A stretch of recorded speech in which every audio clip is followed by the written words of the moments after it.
Well, okay, here we are, everybody. Let's get to these questions. And yes, I wrote them down because I'm just old school like that. Cool_movies04 says, what made you want to start creating content? I've been creating content for a very long time now, since Vine, but I never really caught off. Like, I never really took off until my TikTok days. I started out doing ghost videos because my place was like actually haunted. Like, I ended up on a travel channel show, like sharing my experience in my videos. Whenever I moved, I thought that it would be funny to make a ghost character that like lived in my basement named Jerry. And that's what really like took off. People still ask me to this day, are you gonna bring Jerry back? And I'm just like, no, sorry, I'm not. Speaking of ghosts, really funny that I'm using this right now. I was starting to get really symptomatic with my POTS, and doing all of the Jerry stuff was just too much. It was too much. And I started focusing on POTS content. I would share videos of literally me fainting on the floor. I would have my friends videotape fainting episodes, or I would set up my camera if I would feel like I was about to faint, or I would just talk about my experiences with POTS, things that were happening to me. And that took off because a lot of people have POTS. I actually, helped a lot of people get diagnosed, which was awesome. I mean, not awesome because then you have POTS and that kind of sucks, but awesome that you have an answer, you know what I mean? So then whenever I started like kind of not getting better per se, but like managing my symptoms better, I was now on a beta blocker. So I started Cigarette Mom, Beer Dad, Little Kim, all of that stuff. And then that really took off. Obviously, we know Cigarette Mom took off the most. And all of that has been really nice too, because like that helps people with their trauma, because I'm relating my trauma to theirs, and it's just, and I get to be creative, share my experiences, and make comedy out of it. It's a really unique thing, and I really like the direction that everything is going, and I can't wait to see what else happens in the future. So to answer your question as to what made me want to start making that content, now that I've told you the history of all my content, just to make people, literally just to make people happy. That's it. I grew up watching Saturday Night Live. I grew up watching YouTube. I grew up watching just so many people, Carol Burnett, people who made me laugh, people who really inspired me. I just said, one day I'm gonna be like that. I really just want to make people happy. I know it sounds cliche, but make life better, because life is so hard. And I've always been into acting, singing, all of that. I've done theater, all that jazz since I was very young. And so, this is a way for me to do that. And then, hopefully it'll open doors, and maybe one day I'll be on SNL. I don't know. That'd be pretty fucking dope. That'd be really dope. But yeah, that's mainly the main reason why I wanted to start creating content. Now, from Emil_RST_, they ask, when did I start gardening? I started gardening about 3 years ago for my chronic pain. And wow, lifesaver. Along with other medicines that doctors have given me, obviously. But I get really bad chronic pain in my neck, right here. It's terrible. So anytime I can just, sometimes I just need to do a really long gardening session, and I'm good for the day. There's absolutely nothing wrong with gardening. Let me know in the comments if you garden and what your favorite way to garden is. I preferably like to use a bubbler tool to garden my carrots. Carrots? What the fuck? I just love that we say gardening now. So yes, I do that not only for the chronic pain, but also my mental health, which has helped the most. Better than any medicine I have come in contact with. Just, it makes things a lot more tolerable. I love this question so much. @Miles asks, can you picture Cigarette Mom as an actual TV show or movie? And if so, like, would you play her? Let me tell you guys how much I fantasize about this.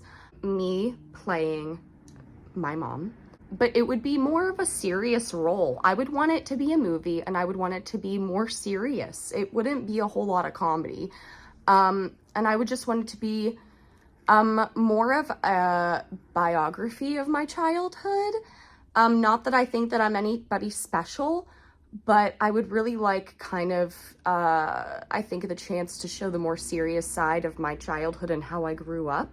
I would love to cast a little girl that looks exactly like I did as a child, and cast somebody who looked just like my dad.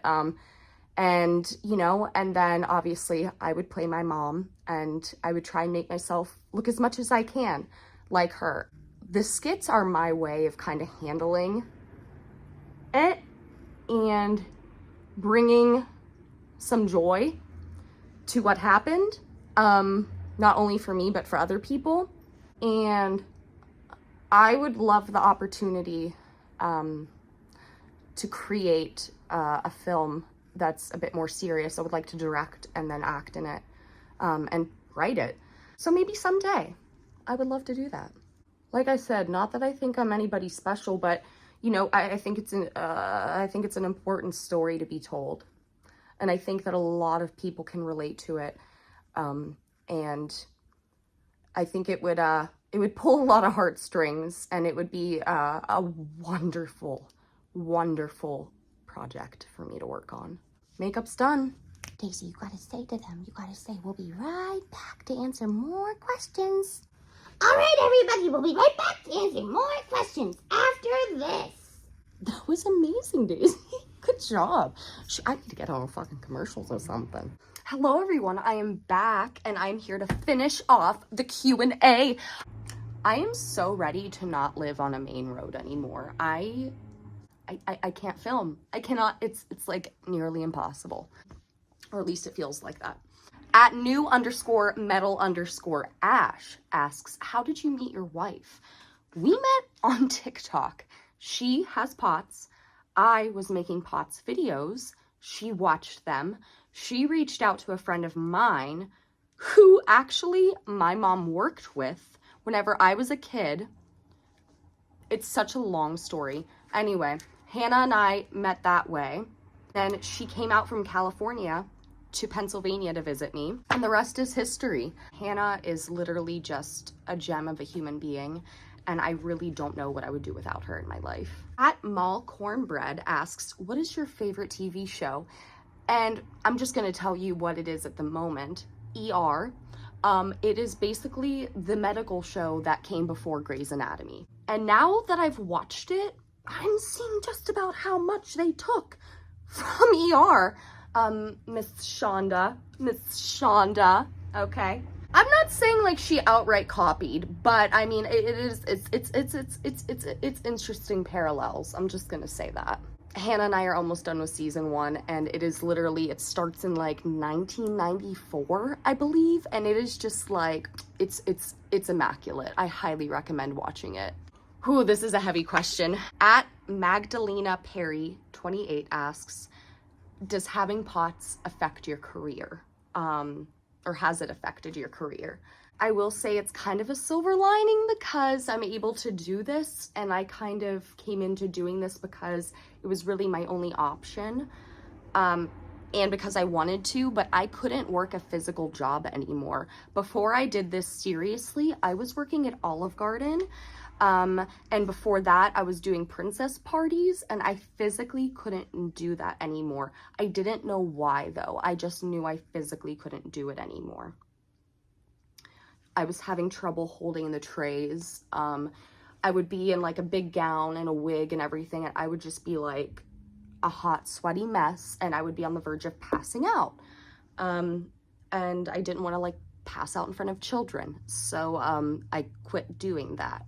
POTS does affect this career. You know, if I wasn't chronically ill, I would be able to get out way more content to you guys, but that's just not the way that my body and my life works. You know, it would be much more different if I were to go onto a set. I wouldn't be having to do every single aspect of that thing like I do here, which I don't mind doing it here, but it is a lot to do. You know, and it really sucks whenever I see a lot of my able-bodied content creators and my friends, and they, you know, kind of, you know, grow past me, and I just sit there and I get a little sad because it's really hard being chronically ill, because it's literally a deficit. It holds you back in life sometimes, and it really sucks, and you really have to accept that and go at your own pace, and that's okay.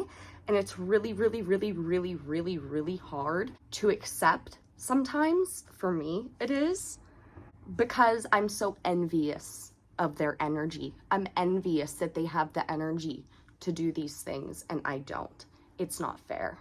But life isn't fair, and I have to do the best that I can do with my situation. And that doesn't mean I can't be sad about it, but I'm definitely not gonna let it rule my life. I'm gonna do the best that I can with the hand that I was dealt. That's what I've been doing my whole fucking life, you know what I mean? I'm certainly not gonna stop having hope and pushing forward now, because this, while it is one of the most difficult things I've ever had to deal with, I've had to deal with a lot worse. So I got this.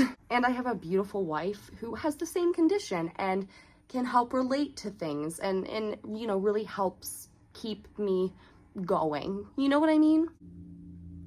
At Dark Bry asks, what's my favorite Animal Crossing character? Isabelle. Solely for the reason that she looks exactly like my dog Daisy, and I literally play her every time I play Mario Kart. I'm Isabelle because it's Daisy. Tell me this isn't Isabelle. Did you just fucking hiccup? Are you good? She has acid reflux. Are you good? This is Isabelle. So for the sole reason that Isabelle looks exactly like Daisy. Are you good? What the fuck is in your mouth? What is that? What do you have? What do you have? Were you in the fucking litter? Daisy! I'm not ready for fucking children. Yeah, you better crawl under the bed. She fucking got in the litter, Hannah. Ooh, Daisy? Yeah! Hey, at least she's not laying in it anymore. And the final question from at STX and Bem. I did a terrible job writing this down. How much do you really like Dr. Pepper? Hannah, how much do I really like Dr. Pepper? You love it more than me. And Daisy and Frodo. There you go. I have to control myself. I have to control myself because I will drink it all day, every day. And I can't have that much caffeine because of my POTS. So I literally have to cut it off at some point during the day. And if you enjoyed the video, make sure to hit the subscribe button. Helps me out. And then you know, and then you know whenever I uploaded a video, huh? I hope you have a fantastic day. And I'll see yins in my next video. Bye.